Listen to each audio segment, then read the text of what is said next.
Como a gente vem mostrando para você desde o início do Link Record News, essas eleições trouxeram resultados muito diferentes daquilo que muita gente podia esperar ou imaginar.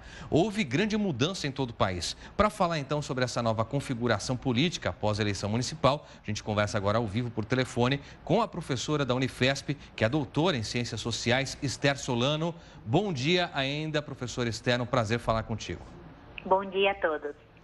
Esther, começando aqui por São Paulo, nós tivemos aí a eleição de João Dória, que é um candidato que a todo momento reforçou não ser político. Ele se trata então de um empresário, deixou isso com muita ênfase durante toda a campanha e ainda assim conseguiu no primeiro turno se eleger. Como é que a gente pode interpretar esse resultado, sendo que ele teve aí como adversário na segunda colocação Haddad, que é o prefeito atual, pertencente ao PT aqui na cidade de São Paulo?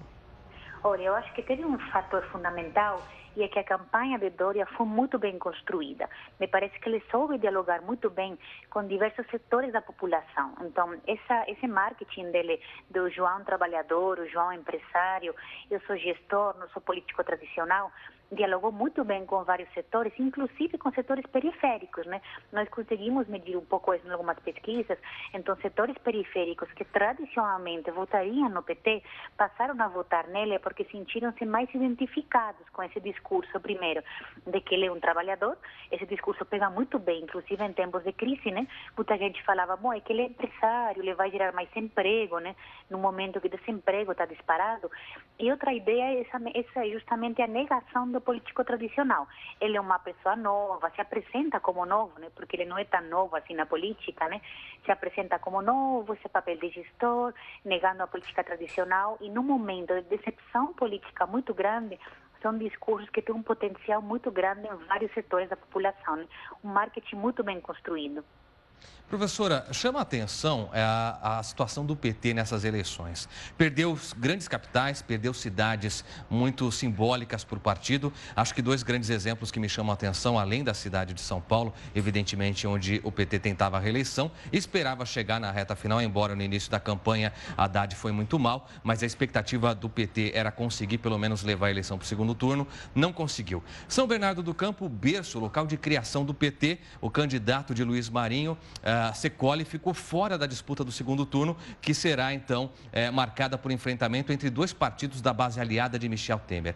Pergunta que eu lhe faço, professora, que recado os eleitores dão ao PT e como o PT pode se reconstruir depois dessa, digamos assim, surra que tomou nas urnas de todo o país? E foi uma bela surra, né? Estou pensando que Guarulhos, por exemplo, que assim como São Bernardo do Campo, lugar histórico petista.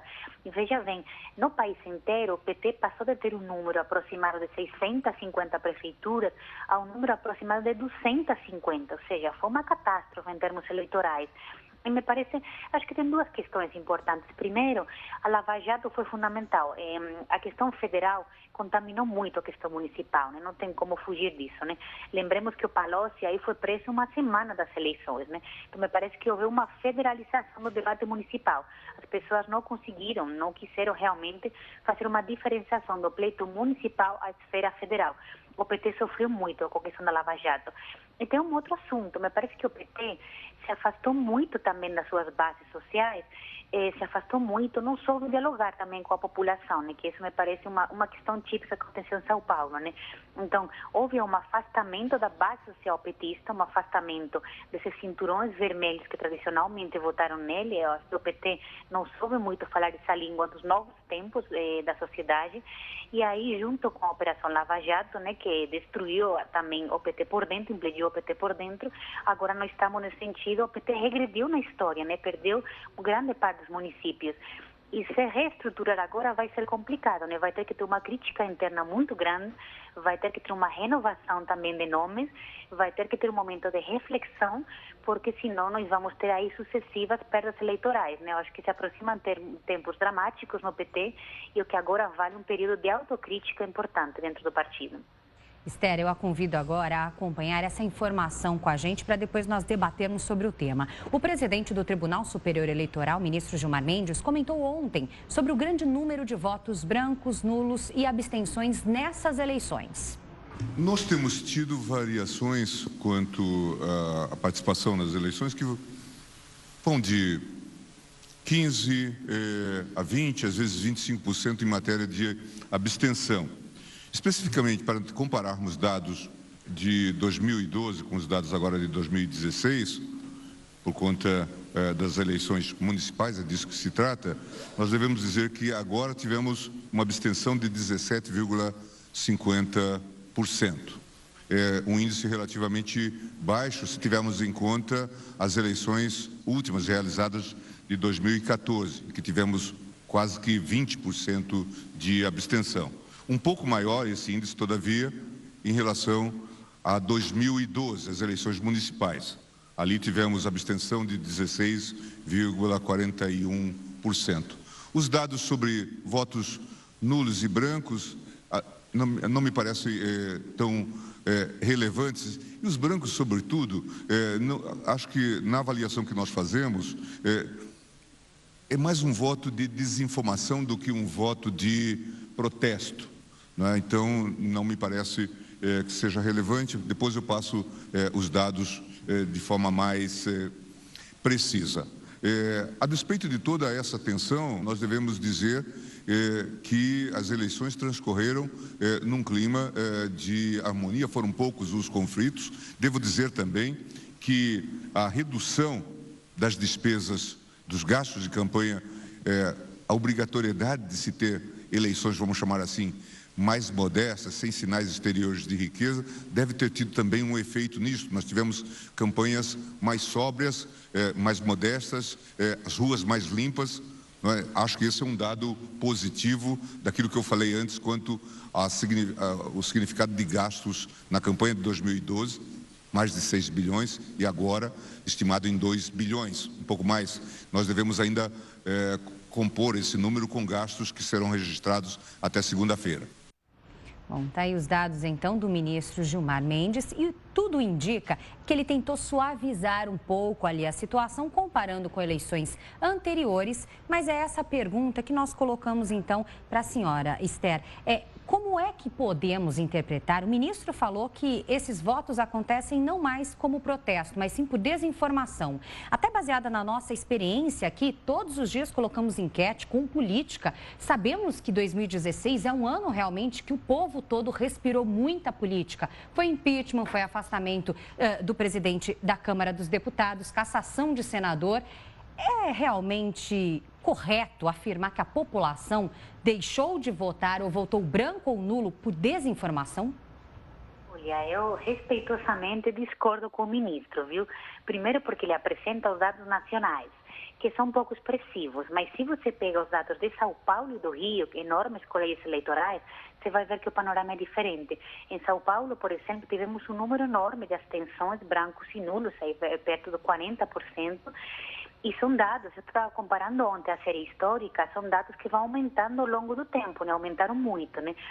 Tem duas questões aí. Primeiro, um clima de decepção política absoluta, as pessoas estão frustradas com a política, não têm vontade de ir para a urna votar por um candidato, não têm identidade com o candidato, me parece que isso é muito claro, né? Não têm vontade de se envolver na esfera política, né? Tem um clima de decepção que é muito grande, de desapontamento muito grande. O ministro fala de desinformação. Pode ter uma desinformação, mas inclusive essa desinformação, que eu tenho as minhas dúvidas, está simbolizando justamente o mesmo, a divergência, o abismo muito grande entre a população e a classe política. Então, voto de protesto, voto de desinformação, voto de frustração, de falta de vontade, mas no fundo tudo no mesmo sentido, né? Um abismo muito grande, uma divergência muito grande entre a população e a classe política. E tem outra coisa que o ministro falou, que a jornada ontem foi tranquila, foi calma, e eu acho que ele minimizou muito como foi violenta essa eleição, esse período eleitoral. Vamos lembrar aqui que houve vários candidatos mortos, né? Houve aquele problema todo em São Luís de Maranhão, também com esses conflitos de desordem urbana. Então, enfim, ontem foi tranquilo, mas o período eleitoral foi extremamente violento, não vamos minimizar isso, né? Professora, outra coisa que chama atenção nesse pleito é justamente a pulverização de partidos. Alguns nanicos, outros recém-criados, como o caso do Partido Novo, que fez até uma vereadora aqui em São Paulo. Partido Rede, que conseguiu alçar, embora tenha sido criado há pouco menos de 2 anos, conseguiu alçar alguns candidatos que disputarão segundo turno de capitais agora. O que, na sua visão, representa essa pulverização de partidos, inclusive partidos pequenos, que em Curitiba, um exemplo muito clássico, o PMN, com o Greca disputando o segundo turno. A que se deve essa mudança na configuração também de partidos em todo o país? Essa pulverização é muito típica quando você tem o decaimento de um grande partido tradicional, que nesse caso é o PT. Porque na política não existem vácuos, né? Você sempre vai ter alguém que ocupa esse lugar de poder.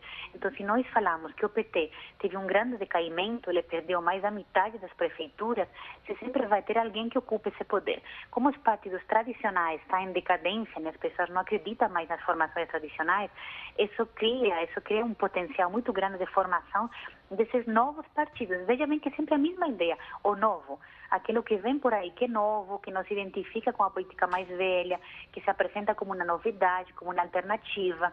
Então, esses partidos nanicos, que não têm a princípio, se apresentam como uma diferença com os grandes partidos tradicionais, encontram aí uma possibilidade grande eleitoral, né?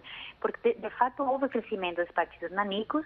E outro partido que ocupou muito espaço foi o PSDB. O PSDB teve um crescimento de quase um 30%, né? Então, eu diria que teve duas vitórias nessa eleição, os nanicos e o PSDB. Esther, qual é o grande nome que as pessoas podem esperar a partir de agora do Partido dos Trabalhadores? Tivemos aí, em um período muito curto, o impeachment de Dilma Rousseff, a análise da situação bem crítica que passa o ex-presidente Luiz Inácio Lula da Silva na Operação Lava Jato.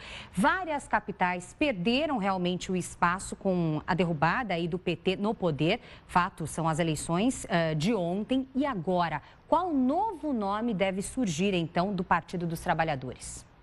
Olha, se você dá uma olhada no cenário eleitoral nacional, você não encontra nome nenhum, de fato. O novo nome que para mim teria sido interessante era justamente Fernando Haddad, né? Porque você pensa, bom, ele tinha o maior colégio eleitoral do país, ele é mais novo, ele poderia representar uma regeneração do partido, né? Ele representa também ideias mais novas, mas infelizmente a perda de ontem foi catastrófica para ele. Então, olhando o panorama nacional eleitoral, você de fato não encontra nomes. Aí nós vamos para o que nós falamos no começo. Agora começa um período de grande autocrítica do PT. Para mim vai ser um período também que vai ter que ter jovens entrando por aí, que tenham ideias novas, que levem perspectivas novas. Até 2018 o PT deveria ter um projeto de regeneração muito importante. Porque senão, de fato, não encontramos nomes, não encontramos os velhos nomes históricos, né? Lula e seus nomes, né? Aqueles primeiros nomes no começo, mas você não tem novos nomes que entrem por aí, né? Então, isso é fundamental, porque um partido sem novos nomes, sem novas perspectivas, não se regenera e nem está fadado ao fracasso, né? Vamos esperar daqui para frente o que vai acontecer. Professor Esther, para a gente encerrar essa análise, acho que é importante a gente verificar que 2016, a eleição municipal, é um termômetro muito importante para a eleição nacional de 2018. Diante dessa situação do PT, que vale ressaltar, casa com as informações do próprio partido, que já marcou, então, uma convenção para depois do segundo turno para discutir o futuro das lideranças, inclusive de Dilma Rousseff e do próprio Fernando Haddad. O PT já até considera, professor, eu quero a sua visão sobre isso, descartar uma candidatura própria para apoiar alguém como Ciro Gomes, por exemplo. Agora, diante desse cenário, Ciro Gomes é o nome colocado, o PSDB já tem 2 nomes muito fortes que devem, aliás, 3 nomes, né? José Serra não deixa de estar nessa disputa, embora caminhe mais para uma mudança de partido, porque não encontra espaço no PSDB. Ontem, Aécio Neves deixou claro que, ao convidar os seus correligionários para uma reunião, não está fora do páreo. E Alckmin foi lançado pelo Dória, quando então fez o discurso da vitória. O que a gente pode esperar para 2018? Essa eleição municipal de ontem aquece já o cenário para 2018, na sua visão? Me parece que você fez uma análise muito correta, né? Nós temos o Ciro Gomes, que ontem para mim também teve várias vitórias, né? O PDT aí em Fortaleza, etc. E o Ciro se apresenta como uma figura aí também ele é carismático, né? Ele é muito polêmico, mas ele tem uma certa força eleitoral também, né? E por parte, o PMDB também, enfim, o PMDB também não podemos considerar ele como um vencedor da noite, né? Ele perdeu seu grande feito eleitoral, que era Rio, ele perdeu São Paulo também, então me parece que o PMDB não está em condições de apresentar um candidato do PMDB para 2018, a não ser que o Serra migre para o PMDB, que é uma possibilidade, né? A migração dele para o PMDB. Agora, dentro do PCdoB, nós temos, para mim, ontem ficou muito claro que o Alckmin ele tem uma projeção muito interessante, porque a vitória do Dória foi acachapante, agora falta a ele ter uma projeção nacional um pouco ainda maior, né? Mas Alckmin se coloca aí com força. E o Aécio Neves, no fundo, enfim, ele é o candidato passado, ele, para mim, ele deveria ter apoiado mais o candidato em Belo Horizonte, né, o João Leite, que ele vai para segundo turno, mas o Aécio Neves ficou um pouco escondido na campanha, talvez agora na campanha para o segundo turno ele vai ir com mais força, né? Então, me parece que no PSDB nós vamos ter o Aécio Neves, por um lado, o Alckmin pelo outro, Serra talvez migrando do partido, Ciro Gomes. E no PT, não vejo nome nenhum agora. E temos a Marina, da Rede de novo, né? A Rede teve pouca expressividade nesse pleito eleitoral e me parece que a Marina não consegue mais, enfim, não sei, eu acho que ela não consegue um colégio eleitoral maior. E o PSOL, que o PSOL sempre vai estar aí como partido de esquerda, mas não vejo ele aumentando seu nicho eleitoral, não vejo ele com grande projeção para a disputa nacional. Tá ótimo. Nós conversamos aqui com a doutora em Ciências Políticas, Esther Solano. Obrigada pela sua participação, doutora. Muito obrigada pela contribuição. Obrigada a vocês. Bom dia a todos.